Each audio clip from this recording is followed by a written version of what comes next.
Good evening. Welcome to the live broadcast of the Mom to Mom show, brought to you live by ECRC's Maritoma production, shown on the Chaldean Moms of Metro Detroit page.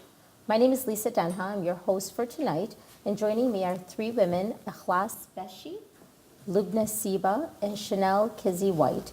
They're here to discuss with us the process of divorce and annulment and how the church views divorce and annulment, and a little bit about divorce ministry, which is through the ECRC program. Ladies, welcome. Thank you for joining me today. Thank you. Thank you for having us. Ikhlas, I want to start with you. You Sure. are a licensed therapist and a Christian life coach. Yes. And you facilitate the divorce ministry program. Yes. Can you tell us a little bit about that program? Sure. So last spring, we were approached by someone in the community who had gotten a divorce a few years earlier, and she was looking for a resource in our community at the time, and she didn't find it. So she ended up going through a Protestant church and going through a divorce care program through them. And it was phenomenal healing that she experienced. And so she brought that ministry to the attention of the team here at ECRC. And so, you know, after prayer and discernment and all that, we were approved to actually run the program. So we found a Catholic program called Surviving Divorce, and that's the name of it. And it's a healing support group for people in our community who are going through the pain and the suffering of divorce. And it's also open to people who may be separated and are on the fence. So there's also pain there. So we started our first program in August last year, and we've run it twice already. And then, praise God, we're going to do our third session starting next month. Wow. Yeah. That's great. It's a good program to have. Chanel, you Yes. are a family lawyer. Yes, I am. Can you tell us a little bit about what you do? Yes, your definitely. office. So typically, the majority of my focus of my work is divorce and pretty much everything related to divorce. So if you're already divorced or it's a custody issue, I also deal with people that are not married but have children together. So anything related to custody, child support, you know, parenting time and divorce, and also there's civil annulments are part of what I can do as well. Those are all the types of things that I handle. And if I can I just take a minute to describe the process real quick? Or do you want- Sure. But what I do want to comment on is that people don't really realize necessarily how long it takes to get through a divorce. So when you do not have kids, a divorce is a 60-day process at a minimum. So the law requires that you have your divorce pending for 60 days. And the reason for that, which I think is important for people to understand, that nobody cares about what the reason is for that time frame, but it's because when the lawmakers made that law, it was because they wanted to encourage people to reconcile. They wanted people to really take the time to think about the decision that they were making and whether a divorce was really the best thing for their situation. And so the law is that without children, the minimum time is 60 days, but with children, the minimum time is 6 months. 6 months. And that's because obviously when kids are involved, the issues are a little bit more complicated. And so it's a little bit of a process. It's not granted overnight. So you mentioned that it's a 60-day process or a 6-month process. You, as a family lawyer, what do you do during this time to help encourage them to stay together, to work it So out? more of me, this isn't because I'm a family lawyer, but just being raised Chaldean and Catholic, I always try to make sure that people have exhausted all of their abilities to try to stay together. I don't say that you have to go to counseling. You don't have to see a priest, but you have to have done something. You have to have at least tried before I'm going to proceed forward with a divorce. It really should be a last choice for people. So throughout the process, what I'm doing as an attorney is representing my specific client, whether it's the mom or the dad, and what they want for their children. What type of schedule do you want for your kids? Who do you want to be in charge of, you know, taking the kids to school? Who's going to be in charge of the doctor decisions? Who's going to be paying the child support? How much child support? Do we have to, you know, is one side lying about income or lying about, you know, what properties they own or things like that? Do we have to do some fact finding and digging? So I go through that whole process of trying to gather all of the information about their lives. And some people come and say, I know everything and here's the information, and we can just work through it and talk about how to divide the children and the property. Because that's really the two main topics in every divorce. There's children and there's property. But within each of those, there's several subcategories that we work through. So I help work through all of that. And if a certain period of time goes by, the courts will force you to go see a mediator, which is a third party that would try to help you negotiate a settlement and a resolution between the parties to finalize the divorce. Interesting. Yeah. Thank you. Thank you for sharing that with us. Lubna, you are the annulment coordinator for the St. Thomas the Apostle Chaldean Diocese. Can you tell us a little bit about what you do there, and then really how the church feels about annulments? So after they get done with Chanel, and they're Catholic, and in our diocese, Chaldean Catholics, they'd be referred to our office, and then the petitioner would be the person who approaches the diocese, would fill out the application. It's a 20-page application process. Currently, we're going through the Diocese of Toledo, and there are great people there. And the church looks at marriage as not a civil, like it's not a Catholic divorce. People ask that question when they call, and they'll say, "I'm looking to get divorced in the Catholic Church." By the time they get to our office, they're already divorced. So we're not divorcing anybody. Well, what the church does, the annulment process is more so church looking at was the marriage valid at the very beginning when they were dating? Did they really know each other? Did they know what kind of contract they're going to be signing?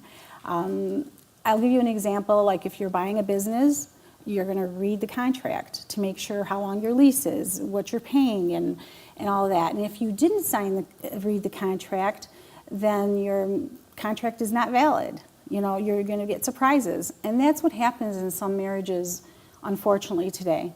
They're either not looking at marriage as a sacrament, and so they're rushing into it, and then finally, somebody wakes them up to, and a lot of people who come to the office to get an annulment don't even know really what the annulment is. Somebody told them about it. Some really do know because it's their faith and they know it. So I get all kinds of different ranges of people looking for an annulment. And, it's a healing process for the person, and the church never looks at it like it's a divorce. It's more of kind of weighing all the facts and a judge making a decision. If at the beginning of the marriage, this marriage was valid, then there is no annulment granted. If somebody were to come in to want to file for an annulment, is there a program that they go through? Are they educated as to what it's going to require, what it actually means once it's done? Right. So I go through the whole thing with You them. do. I'm the advocate for the diocese. So really, I'll answer all of their questions.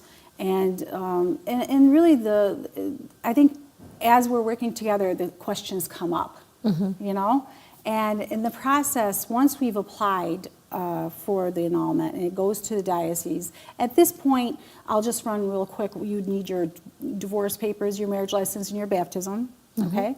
Those are required to apply. The 20-page application, and we'll go into the fee. There is a fee of $250. At this point, the Diocese of Toledo charges that. We at the diocese don't charge anything. And I know people have always heard that we make money on annulments. Or people pay for an annulment. People pay for an annulment, and that's not true. So it's only $250, and that's an application fee that Toledo charges. So we work with them, and we answer all their questions. And it's a healing process, and when they're done, I called somebody the other day, and there was such excitement in her voice that it gives me joy that somebody who, feels like, finally it's over. It's over. The pain that they've gone through. And I think even with Ikhlas, I was in I kind of helped with her last class with the divorce ministry, and we talk about annulments.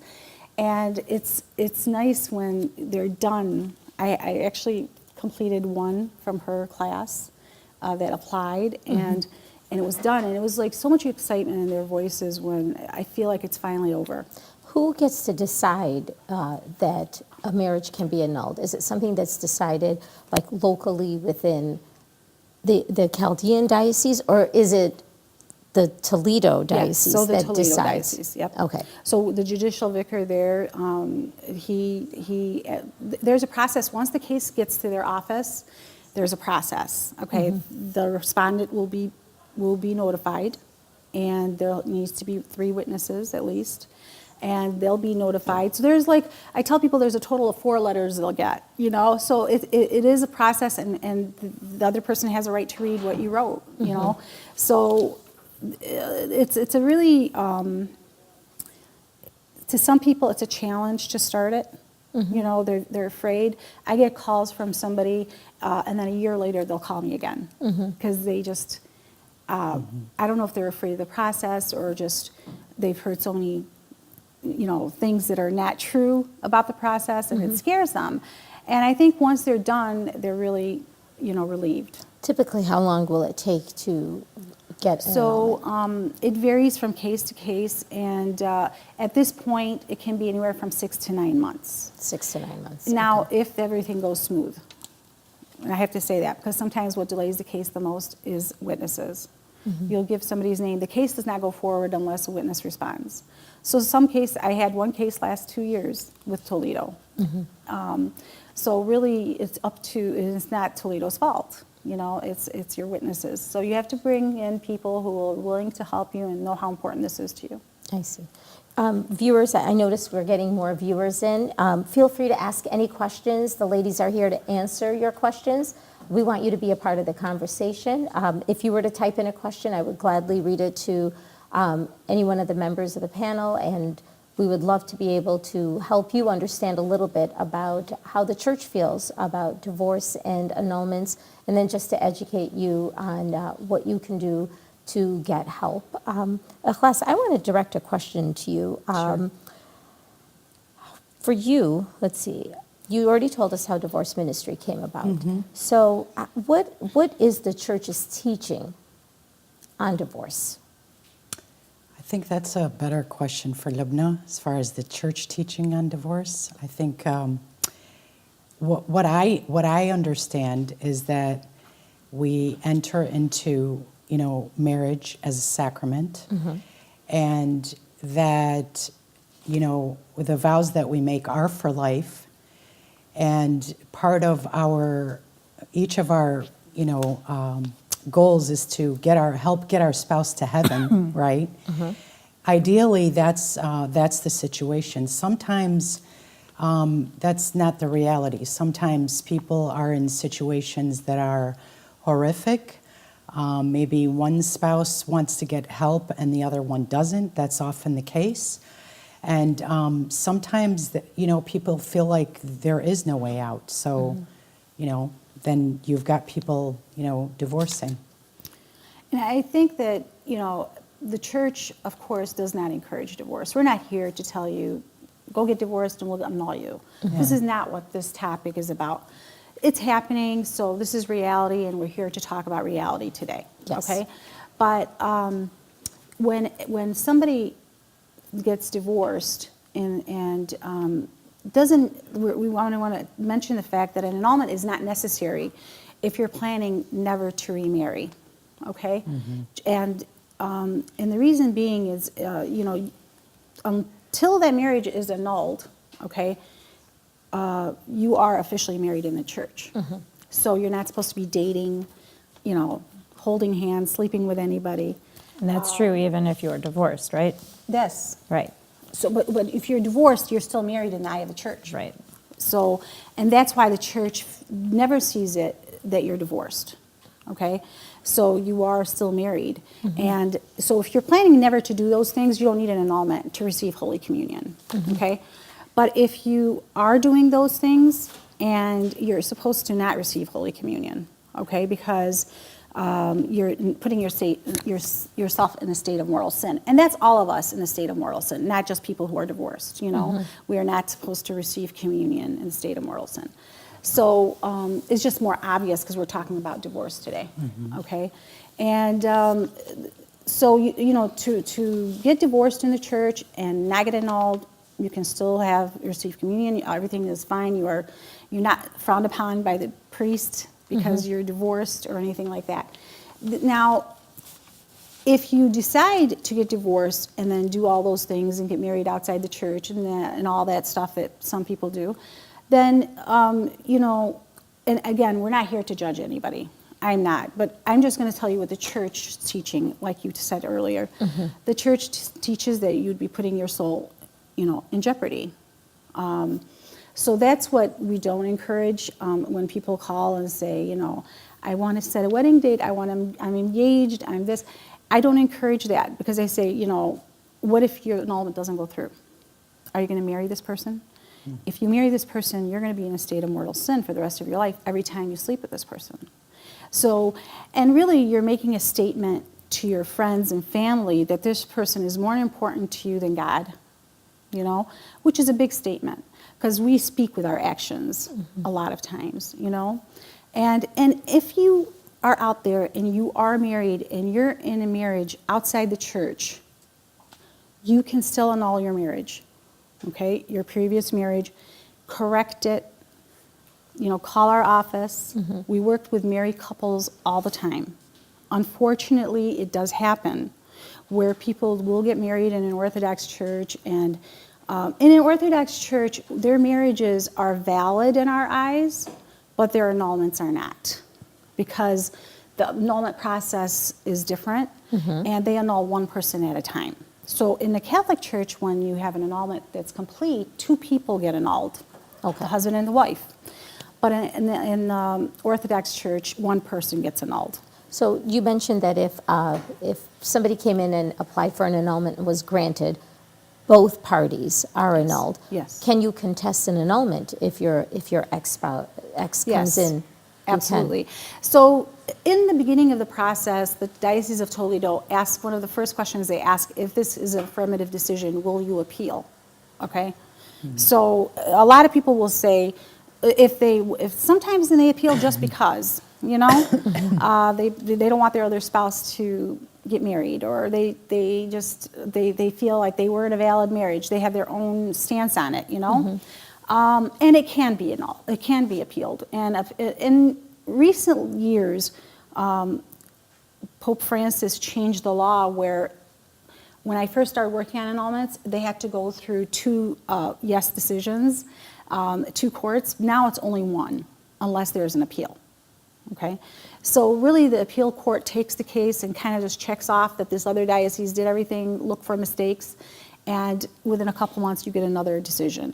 And I've only seen it once where there was a negative after a positive. So it does happen, and it can even be appealed to Rome. So, and that if it goes to Rome, then that's the hard part for the party involved.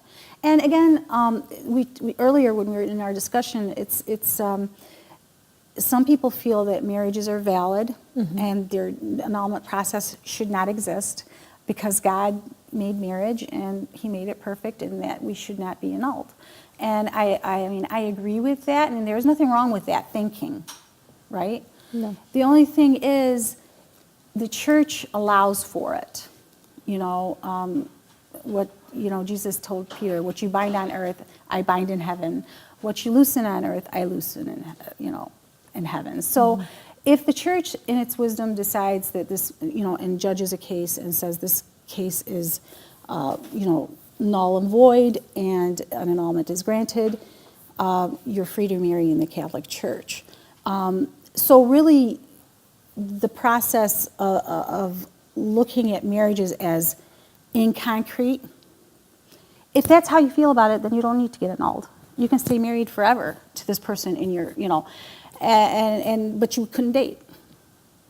I see. So I want to go back to, you mentioned somebody will come in and want to get an annulment because they've already met somebody else, and they want to get married, so they want to move forward with their plans and they're applying for an annulment. And then you mentioned, what do you do if your annulment is not granted? So at that point, is that person, and again, I don't want to judge, but I think maybe people don't look at it this way. That person that is already dating somebody else, has fallen in love with somebody else, moving forward with somebody else, but still hasn't had the annulment, are they in a state of mortal sin? Yes. yes.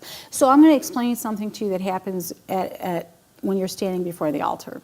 And I tell all the people I talk to about it because it helps them understand why they need an annulment, especially when they're coming in with this, I've got my boyfriend and I'm going to get married, you know? So I say, you know, when you get baptized, you have a stamp on your soul that nobody sees, except the Holy Spirit knows you're baptized, the stamp is on your soul, and he sees it. Do you remember your baptism? No, none of us here do. But the day we got married, there was another stamp on our soul. And this time, my husband's name's on my soul. Your husband's name's on your soul. And my husband has my name on his soul. So if you could imagine that now you're divorced, but your name is still on his soul, and his name is still on your soul, okay? And now you're with somebody else. Do you see where the adultery comes in? And with the church talking about that, because you're still married. So what the church kind of does with the annulment process is kind of erases that name so that you're free to marry. So it's not exactly what happens, but I'm just saying, I'm giving you Never an heard that image analogy before. Yeah. you know. Yeah, I've never thought of it that way. So then, is it wise if you have to go through a divorce and you're granted a divorce, to right away apply for the annulment? I always ask people, you know, I'm surprised when people call me like the next day. I have people who do that. And I'm uncomfortable with that myself because I always question why. And sometimes when they give me a good enough answer, I'm comfortable, okay? But I just feel like you need that time, like Halas with her like ministry and the people she deals with, you need that time to like pull back and recollect all your feelings and your thoughts and how permanent this is. Because the annulment process here is not as permanent. It's like when you're Catholic, okay? It's not permanent. It's when it's annulled in the office here at the church, then that's permanent.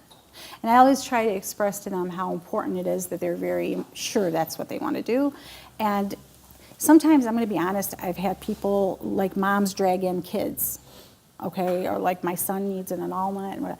And I've had sisters drag in brothers. And I've had conversations with them saying, you know, it doesn't sound like your brother wants an annulment. It sounds like you want this annulment for your brother. Yeah. And I've had people like leave the office because they realized that, you know, and I'm uncomfortable with separating what God put together. Even though I work on annulments, okay, I do not discuss annulments with people who are not divorced yet, spiritually for me.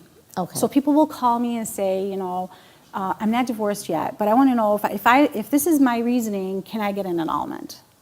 And I personally am not comfortable with that. They should Right. talk to their pastor because I don't want to be a part of dividing what God put together. So just leading from this conversation about somebody wanting to move forward and get into another relationship and then applying for an annulment, I want to address this question to Halas and Chanel, both of you guys.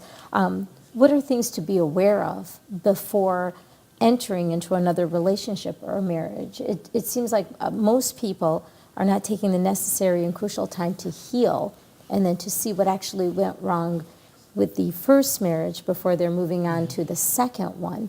What, but, you know, before they jump into another relationship, what would you recommend? Either one of you, I don't know who wants to take the lead on this one. Go ahead, you can go first. I'll just, I'll say that, you know, like in therapy, we say you can't heal what you don't feel.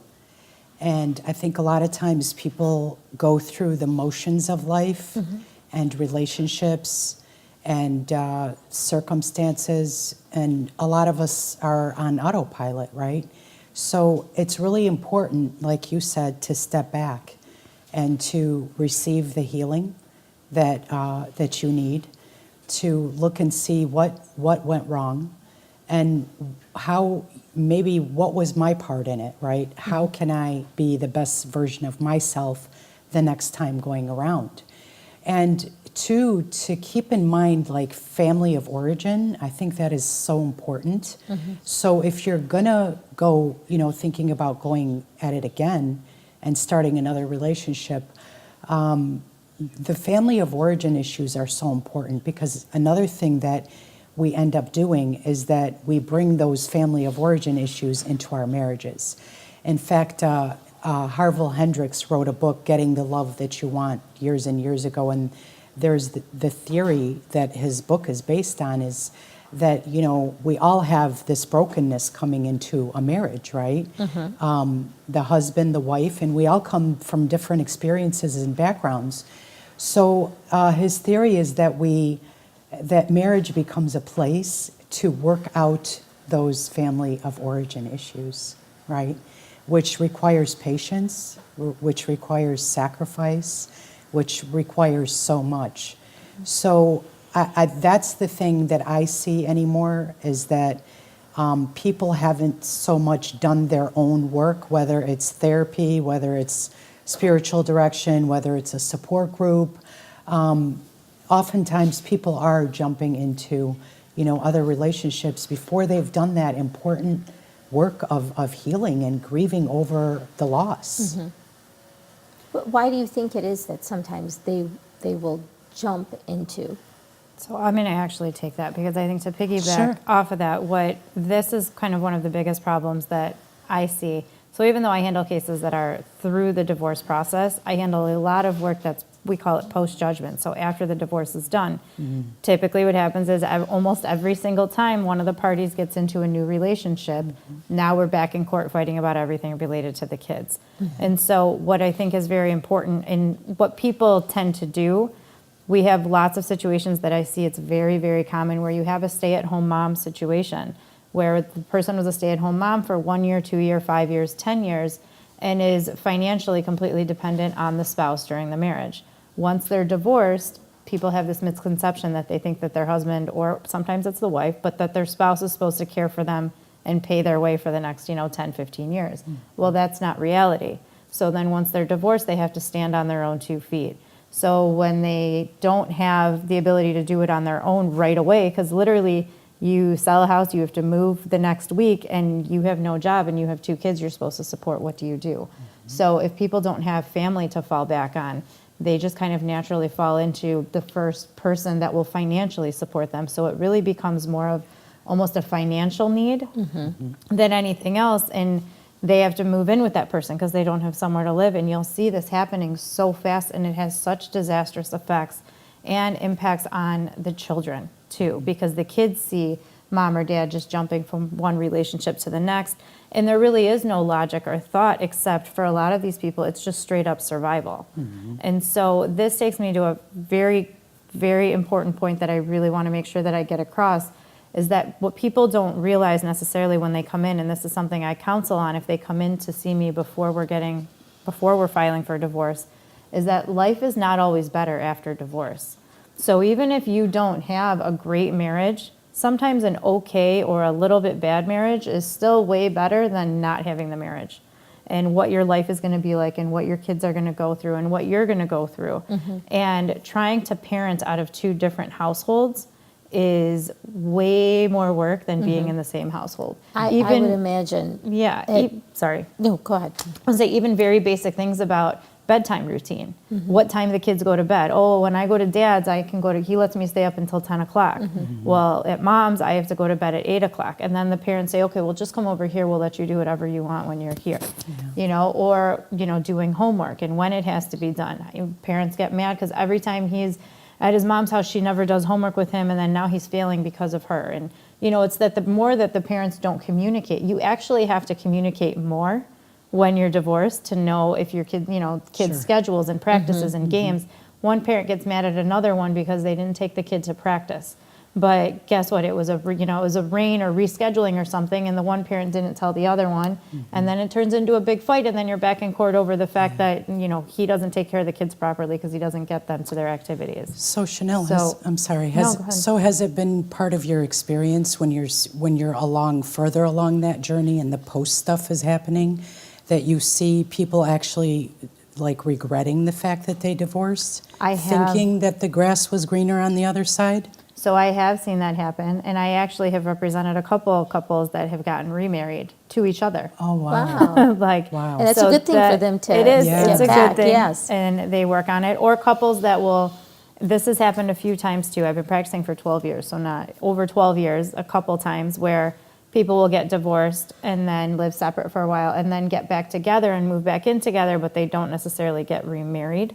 They're just kind of back in their family unit and they don't need, the marriage certificate or whatever to say it because they're just still married and they behave married. It messes up taxes, but I mean, for the family, it's fine. We do have a few questions that came in. This is, I've been told that if spouses cheat, then you can get an annulment. Actually, that's not grounds for an annulment. That isn't. That is not. And because you get married for better or worse, for sickness and health and all that. So that's not true. Because the marriage annulment process is only based on what happened prior to marriage. And then that leads into the next question. Is it Can true? I touch on that question too, please? Sure. So I just want to say in regards to that question, and we've all heard this, right, when it comes to infidelity, which is horrible, right? But there's this a common thing that we say, which is, once a cheater, always a cheater. And I just want to mention this, that whether it's through like retreats or conferences or life experience, I just want to encourage people, there is hope even after infidelity. There really is. Because when we're saying, once a cheater, always a cheater, that is like thinking on a human level, right? But if we're going to claim to be people of faith, then we have to look to Scripture, for example, where Jesus says, where sin abounds, grace abounds even more.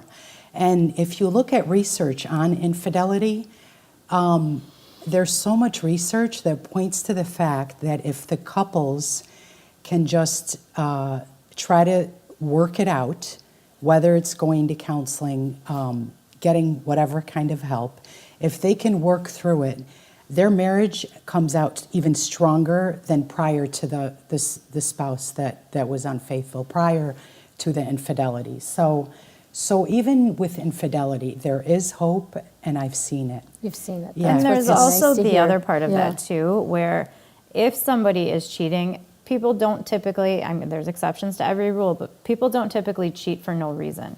So I'm not saying that there's an excuse and it's okay for them to cheat, but there's usually an underlying problem that was there first that ultimately ends up leading up to that. And that's where I think it's so important for people to, like you said, it can be worked through because it's not just addressing the infidelity. That's more of like almost an excuse and just blaming. Well, there's obviously something more there Right. that needs to be Right. looked at. Like Right. I'm not saying it's excusable by any means, but Right. we do have to recognize that it doesn't just come out of nowhere. You're What- saying the if there- infidelity is like a symptom, and you need to get to the root of it. Exactly. Yeah. What's interesting is that question was saying, I've been told that if a spouse cheats, I can get an annulment, and that's not the case. And then the next question is it true that an annulment is only given if things occur before a marriage? Yes. So I was just going to correct that. So if there was an infidelity, let's say he cheated on her with an old girlfriend, okay? So that they will look at because they'll think in their mind, when he signed that contract, he had somebody else on his mind, or he had not let go of I that see. relationship. Yes. Okay, but if he cheated on somebody he just met at work, then they don't look at that. Okay, so yes, and because the annulment process is is based on what happened prior to marriage, like the annulment application with the Toledo Diocese is 12 questions, but a hidden 100 questions within the 12 questions. So in there they repeat a lot of the questions, and the first 6 questions is about your childhood, and it's about your life together, as boyfriend and girlfriend, your life together as engaged couple, what happened on your honeymoon. So all those questions from like one, I don't want to say honeymoon, but like from 1 to 6, you are like looking at what happened before. And honestly, that's what they base it on. And I think that's a and a lot of people misconception. skip those questions because I want to tell you he cheated on me. yes. And so that's And I'm that's gonna my tell job you- is to kind of like go over the application. And what I do is like, you do the application, send it to me on, Word document. I read it. If it looks good, you're good to go. You come in, we sign everything, and we'll send it off. But if it's not good, then we sit together, we you need to work on this. Now they tell me more, okay, you need to put that in. So I'm hearing things that they're not putting in because they didn't think it was important. Okay. But the judge does know. I know what he's looking for. So that's kind of how I work with them. On the outside, looking in, I always just thought, well, if your spouse cheated on you, I mean, why wouldn't they grant you an annulment? It's not your fault that, your spouse cheated on you. But I never thought of it that way with an annulment. It has to go before you actually got married. Yes. And I think that is a misconception that people have about annulments. Yeah. But that's also having to have an understanding of what the definition of annulment is. An annulment means that the marriage, the contract was void, that it didn't exist. So then if you're talking about something didn't exist at the time it happened, then really everything after, most of the time, I mean, really is not going to be relevant factor, to, yeah. to what existed at the time that the contract was initiated. Now, mind you, a lot of times, people getting to know each other don't know what it's like living with this person, and sometimes there are things, maybe drugs that they never saw, and some of our community, like some of the newcomers, are still like maybe doing a little bit of the old-fashioned way, and where they're not really completely dating, and there's somebody with them when they're going out, and they're not completely getting to know somebody. They're not like it's an arranged marriage or something like that, and it's hard to kind of tell what you're getting, and then you get into a situation, maybe this person is abusive, and so what happens in that marriage when he becomes abusive, that does count, for the marriage and for their decision, because nobody wants you to be abused, not the church, not anybody, But I mean, it wouldn't be there has to be other factors. So it's not, so somebody who is an abusive person, there must have been some signs, and people, when they're in love, don't see any signs. Yes, they don't see. They don't see the flags, and they see them when it's too late, when they're already in the marriage. And a lot of times people will tell you, and you will ignore them. And ECRC with their new program, and we have a very beautiful marriage program now in the diocese that was implemented around last year, May last year, and it's been very successful. And where the church, when I got married, had a different kind of marriage program. And I think the need's different too now, because there was less divorces maybe back then, and now that we have more increase, I think the need is more. And ECRC's helped with is working alongside the diocese to get this program out to the community. And I see young couples loving this program, and I hope through these programs and more enrichment programs coming out from all the churches and ECRC, hand in hand with all of the churches in the diocese, we can bring more awareness about the sacrament, that marriage is a sacrament, and it should not be, undermined. And I want to go back to like second marriages, and even in my own marriage, and I've been married for like 31 years, and I feel like my marriage didn't get better until like I changed. And I know it sounds crazy to people to say, well, I'm perfect, like how could, but if we look at ourselves, even after a divorce, and say, what did I do wrong and how can I change? And I've heard a lot of people tell me that they've gotten closer to their faith after their divorce, that they've needed the Lord and the Lord was there, and that's why they're here, because they know now about the annulment. And so there's that beautiful part of witnessing to people's faith. One person who said she never took off her wedding ring because she felt still married until she was annulled. So, just people who know their faith to that extent, it's very beautiful. But we have to bring awareness to those who don't, and it's not their fault that they don't know. We're not, and I tell everybody when I work with them, I'm not here to judge you. This annulment process is between them and God. Right. The Lord's using me to help you write this out, like maybe, do all the administrative part, but that's it.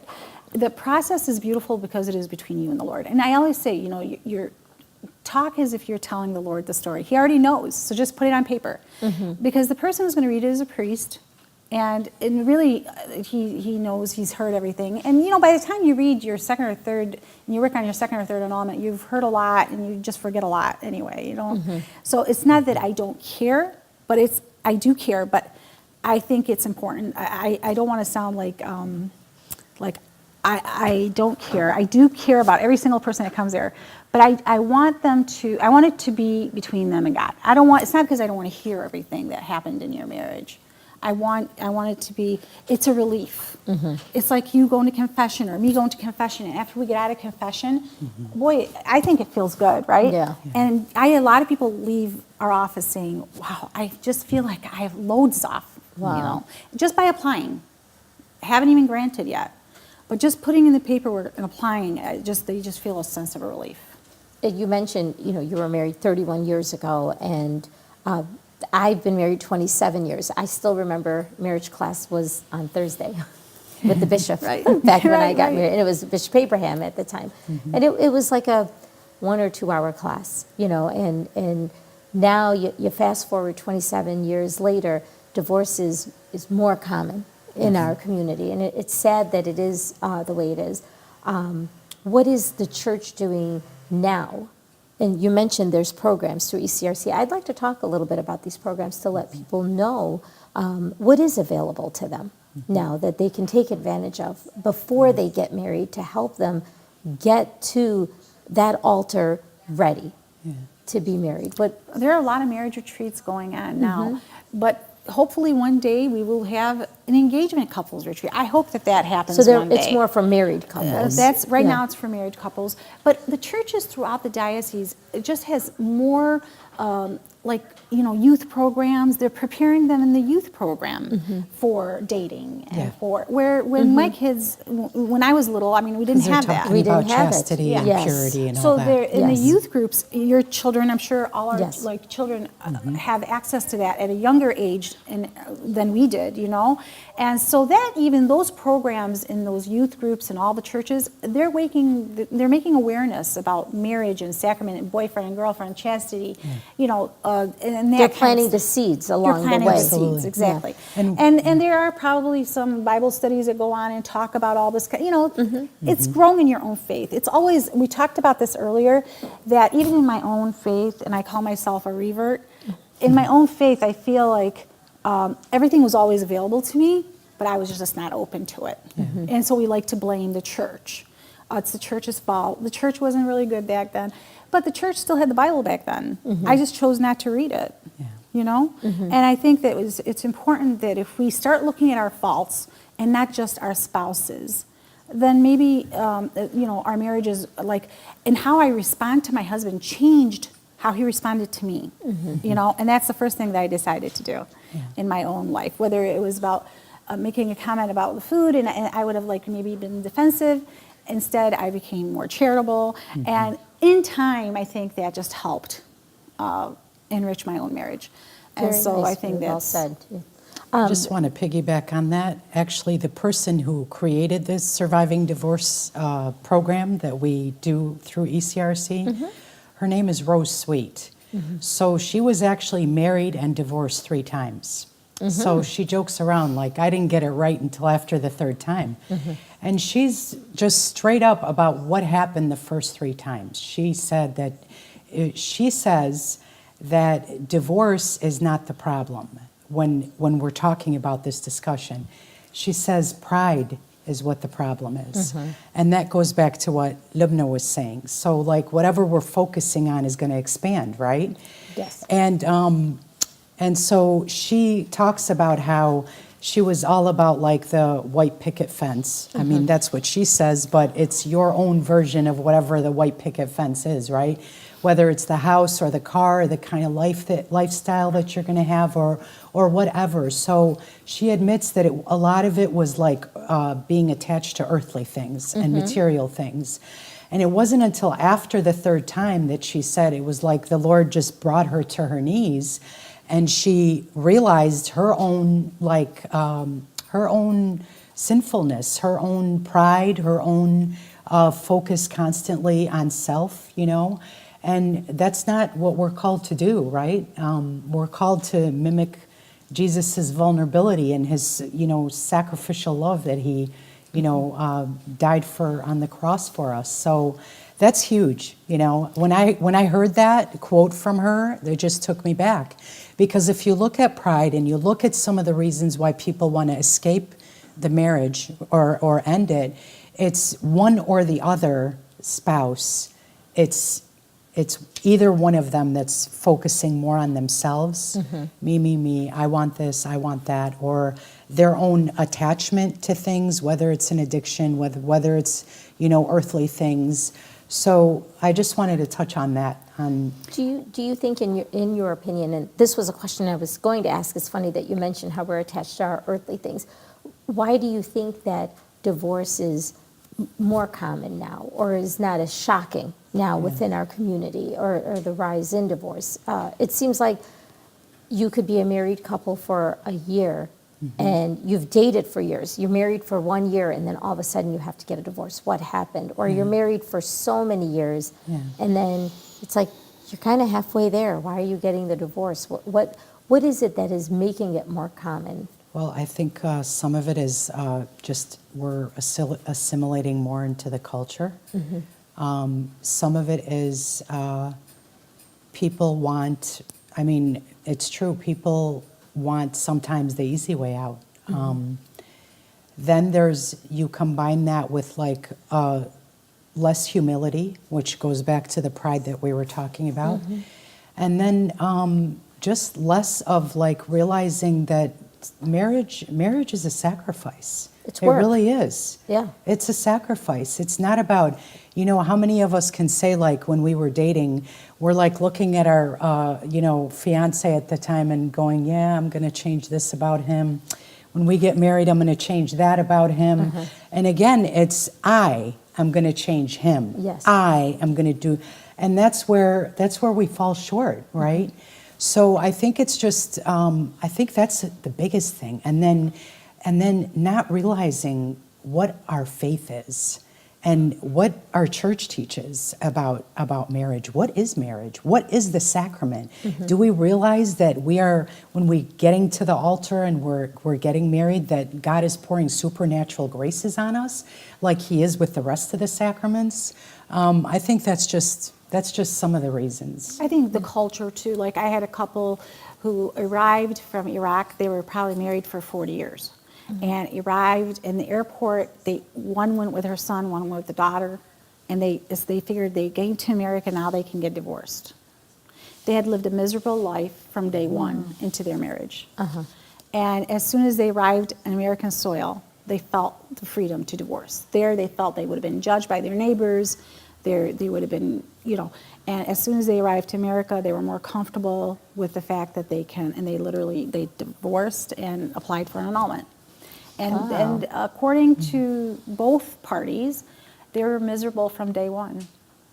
And this is interesting too, because the divorce rate they're saying now is closer to 60%, between 55 and 60%. And I fully agree that a lot of reason that you see it now is there's less shame attached to it. But shockingly, the highest increase, and I don't know the exact statistics, but they call them now the golden age divorces. That I have divorced so many couples that have been married for 30 or 40 or 42 years, and I get that same response. We were miserable from day one. We've been like this forever, and now it's just time. But I asked the question, I'm like, you're 76 years old, is it worth it at this point? I mean, what are you really going to gain from it? But it's that they just need that freedom that they feel like they never I would could get imagine that would before. be the only life that after so many years. It would be Right. so difficult to have to try something new. Yes. Or different. Yeah, Yes. it is. It's very interesting, though, that people they're more comfortable with it now. A last question for you, with the divorce ministry program, what are the barriers or obstacles that prevent people from coming to this program? So I know that, culturally it's more acceptable as far as divorce, but there is still a stigma that's attached to it, and to some extent. And there is shame attached to it. There's fear attached to it. So with both times that we've run the program already, with different people, the people in the program are saying, why aren't there more people here? Because there's so many more people who are hurting in the community because of divorce. All these people should be here, right? And they're so cute how they want their friends to come. They want their relatives to come because they've experienced healing and they, it's been a positive thing for them, but they will say that, people are fearful.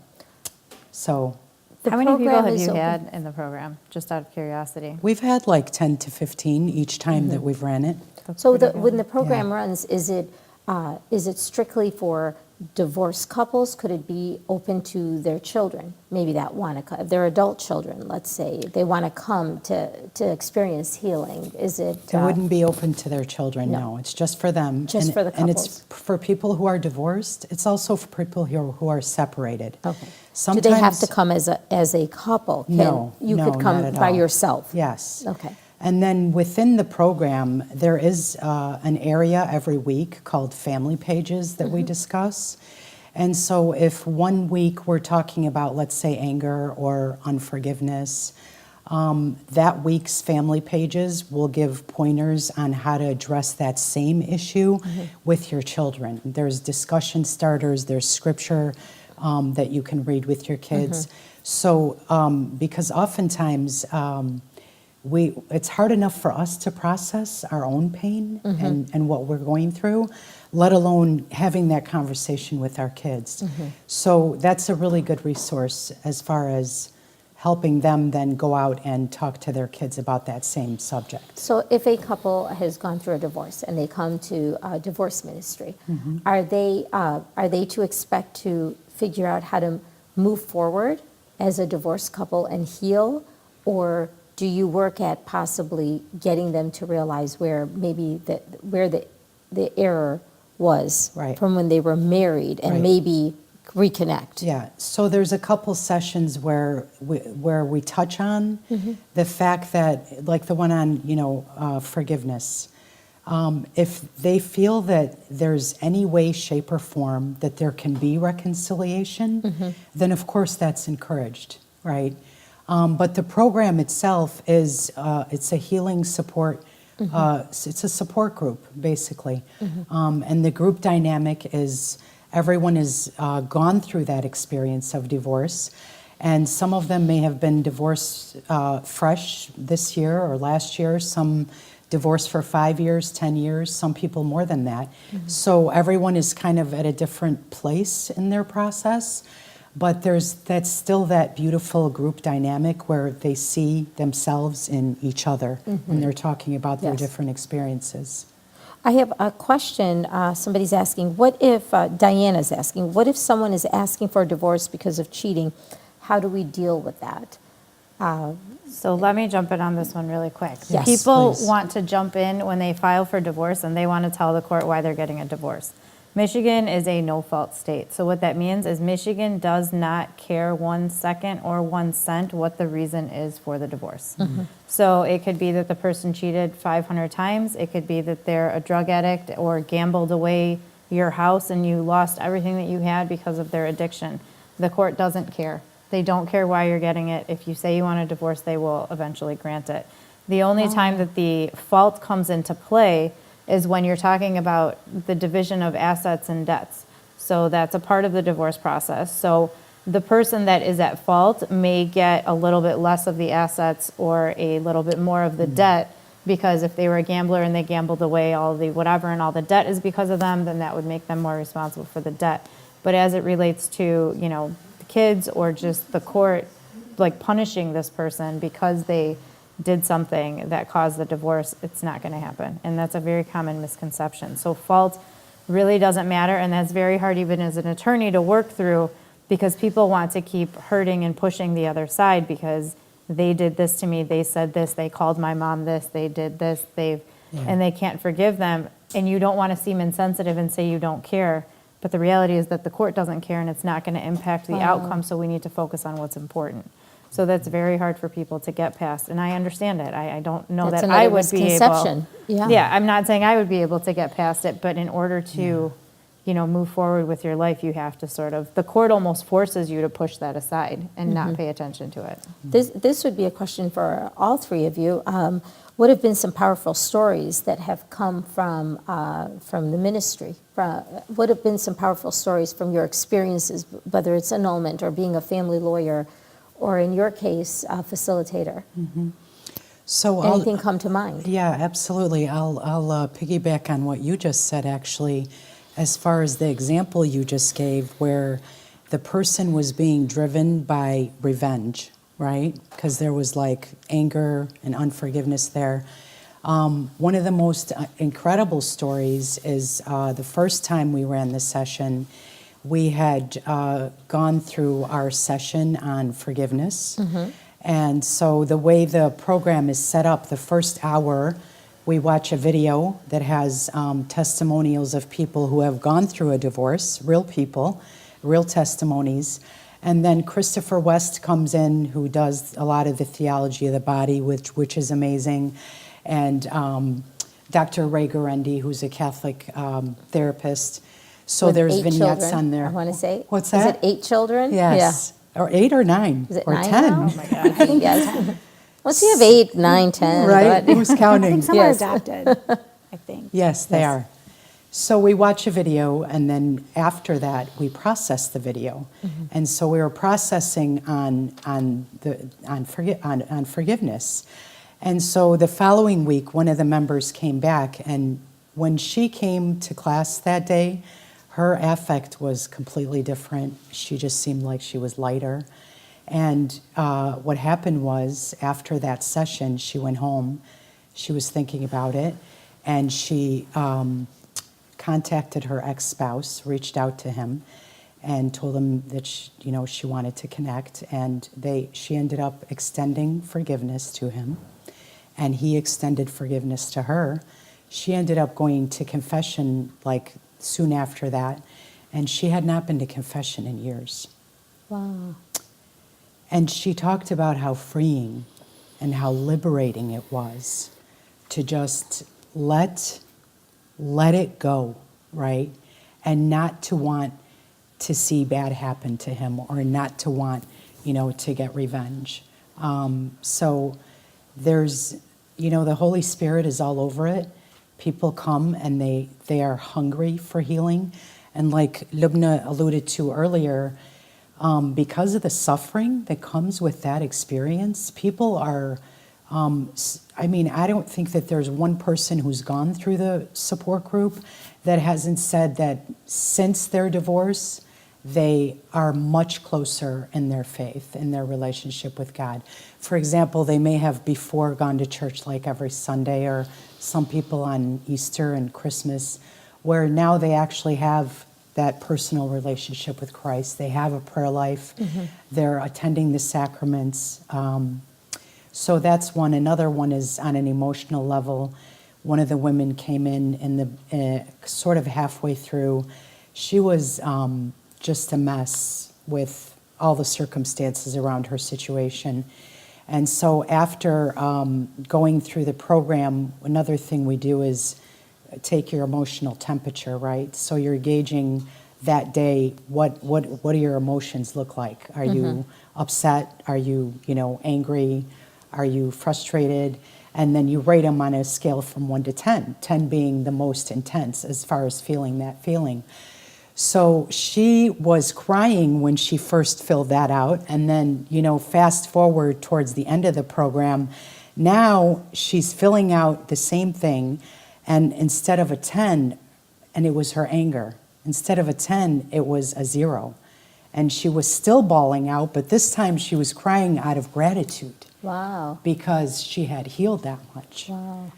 So the Lord is doing wonderful things. And for me, I have a story too, but it was a gentleman who was dying, diagnosed with cancer, and his family, his children encouraged him, to get on. He was married outside the church for over 20 years, and so being on, being sick, they wanted him to get the annulment so he can be married in the church, and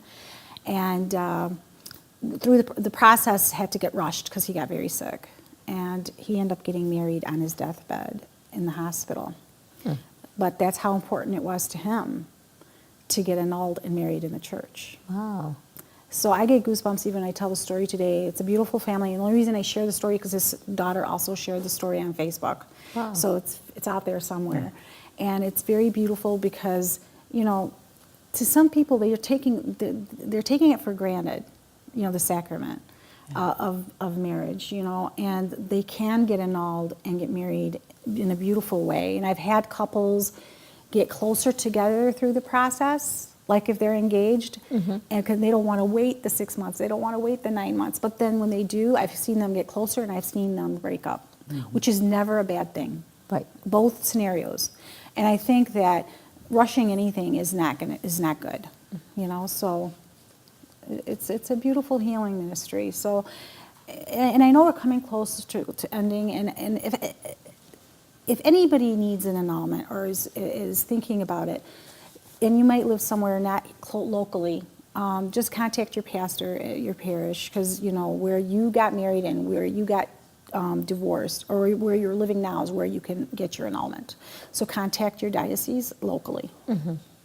Chanel, I would like it if you could maybe share your information with our viewers. There might be some that might not want to ask a question in an Yes, open definitely. forum. And so anyone can contact me. I have a Facebook page. Do you want me to give my phone number out? I guess I Whatever you could. feel comfortable So you with. can call my office at 248-662-5499 and talk to myself or any of the other attorneys. But one thing I just want to say real quick is that everybody needs to understand that with every single divorce, they are all extremely unique. So the facts of one case do not apply to the facts of another.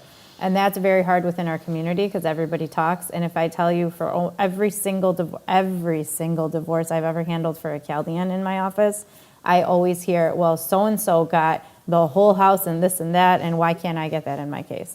Or, you know, in this case, the dad never saw the kids. Why do I have to share my kids with my husband? Or, you know, and every case is different, and there's a rhyme or a reason for something happening. So call and ask me any questions with your specific facts. And maybe if you can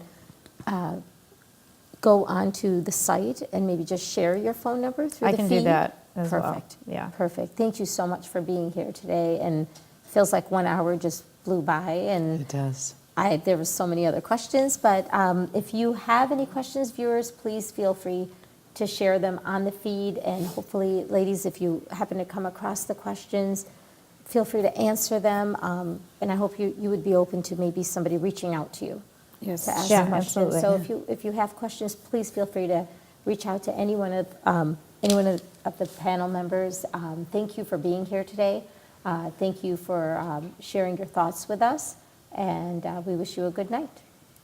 Thank you. Thank you. Thanks.